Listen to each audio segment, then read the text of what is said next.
Hi, I'm Ethan. Hi, I'm Jimmy. And I'm Prescott. And we're Trinity Productions. We are three junior guys on a mission. And this is our investigation on Christianity at ICS.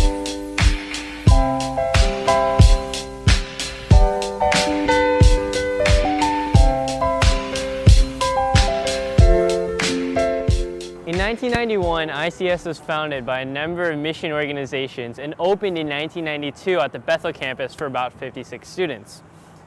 All the teachers that taught at ICS were profound Christians, and most of their students were actually children of missionaries or other Christian workers. If you scroll down on the About section of the ICS website, you'll notice this, right about here. ICS is very clearly saying that it's a Christian school, and they have every right to be. But that is exactly where this documentary begins. During our investigation, we found that the emphasis on Christianity creates challenges, namely the non-ideal mandatory Christianity and the Christian bubble effect. The first thing we found was that making Bible classes and chapels mandatory is not the best way to present Christianity.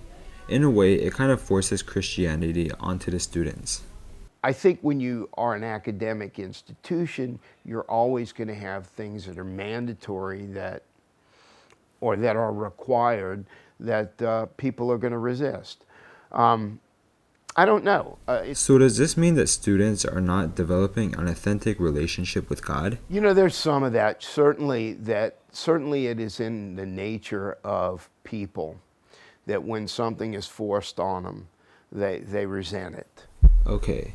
So let me give you a little analogy of what this forced Christianity may seem like to some students. This is the student body. Hi, I'm new here. Hi, I'm Drew.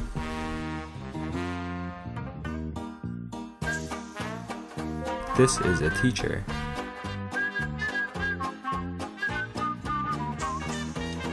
Hi, I'm girl. Girl represents God.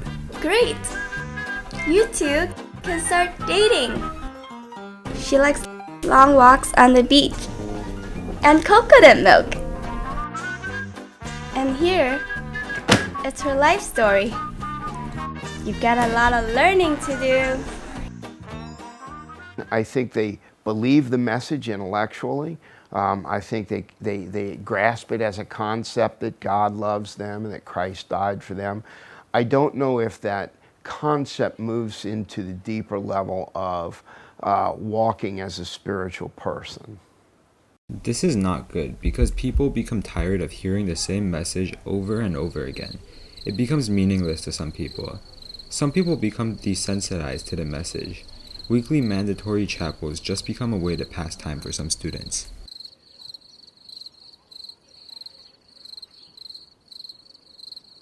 Appear for 2 times, but in China also the same record.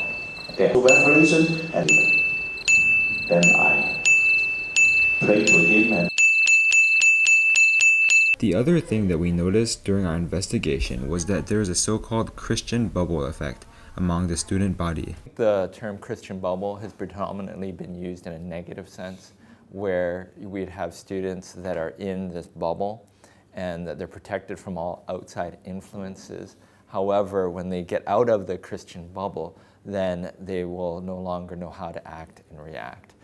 Perhaps the protection in terms of that, the teachers, we care, and we want to be able to have that Christian world perspective, but we want to prepare you because we know that you're not going to be in ICS forever. And so we're looking at when you are no longer a part of ICS, because that will happen, you will all graduate or leave ICS at some point in time, that you'll be prepared for that. So we decided to see what the students thought about this Christian bubble.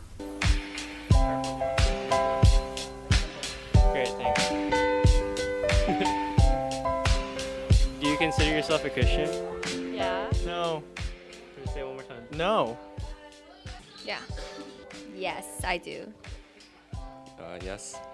All right. Yes, that is Now, do you think that ICS has a Christian bubble? Yes. Explain a little bit. Do I have to? Yes. I mean, everything here is Christian influenced, right? We have to take Bible classes. nobody really talks about non-Christian values in this school, do they? Right? Is it important to talk about stuff that isn't just Christian? Yeah, sure, it's good to get every viewpoint. Yeah, I think so. I think it's like protective over everybody here. I think it really depends on yourself. Because just because ICS is a Christian school, they're going to teach Christian values, Christian beliefs. But you as a student, you as someone who wants to learn more about the outside world, you're going to have to take that initiative to ask more questions. Because the teachers are going to be willing to share about different points of view from other than the Christian point of view. But if you don't really take the initiative, I don't know if the teachers would actually just explain them to you. Yes, there is a Christian bubble. You want to talk a little bit more about it? Christian bubble. Well, I think it's because ICS is a community that's really welcoming of people, and that's a good thing. Like, teachers really care for their students, and I think most of the students really care for each other as well.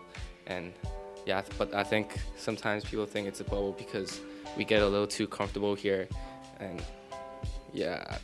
We even asked an alumni to see if his eyes were opened when he left for university. How did ICS prepare me for college? ICS did a good job of putting emphasis on grades and really pounding in the mentality that you need to work hard in order to achieve your goals, which is very good. It translates well into college.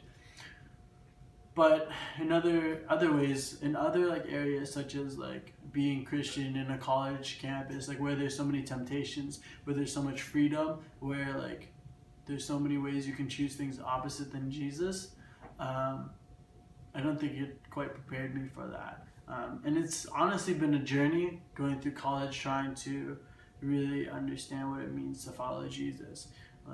Just understanding that following Jesus isn't just getting good grades, obeying your parents, not cursing, not drinking, not doing anything like that. And just learning that that's not what it means to follow Jesus, but following Jesus is going out of your bubble, going out of your comfort zone, actually caring about the poor, actually trying to be like him, actually caring about the people that other people wouldn't care about, and really saying yes to him on a daily basis.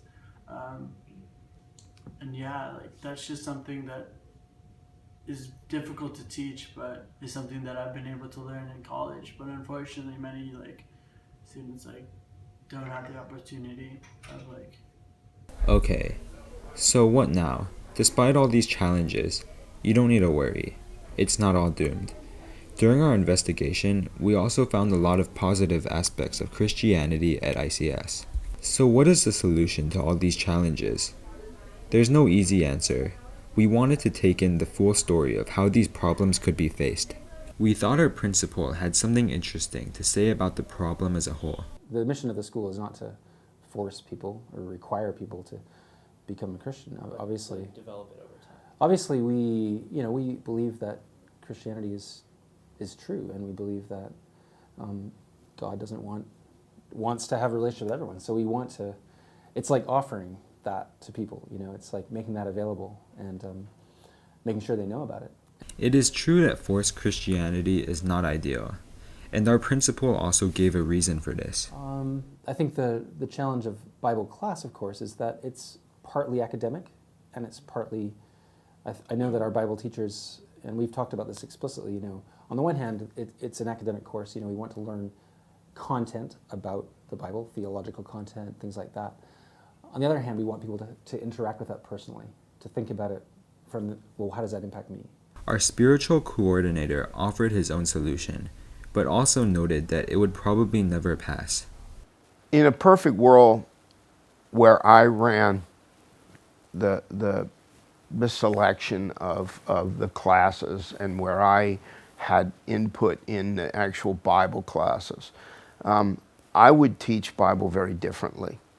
First of all, I would have straight Bible study, expositional Bible study, and I wouldn't make it mandatory. I'd make it an elective, and I would teach those elective classes to those people who were interested in going forward in